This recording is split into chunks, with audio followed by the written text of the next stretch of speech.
வந்து நான் ஏற்கனவே சொன்ன மாதிரி தான், மத்தவங்களுக்காக வாழாது, உனக்காகவும் உன் பிள்ளைங்களுக்காகவும் வாழு. சரியா? போதும், நம்ம எல்லாம் வந்து மத்தவங்களுக்காக வாழ்ந்தது போதும். நமக்கு பிடிச்ச மாதிரி நம்ம குழந்தைங்களுக்காக நம்ம வெளியே போய் எவ்வளவு பேர் எவ்வளவு பண்றாங்க.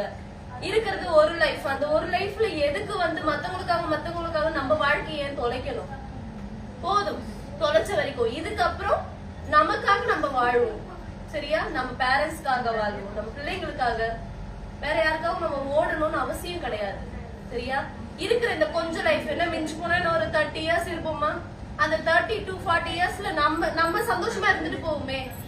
சரியா? அதுதான். இதுக்கப்புறம் யாருக்காகவும் உன்னை யாராவது தடுத்தா நீ நிக்காத. உன் லைஃப நீ பாரு, உன் பசங்க லைஃப பாரு.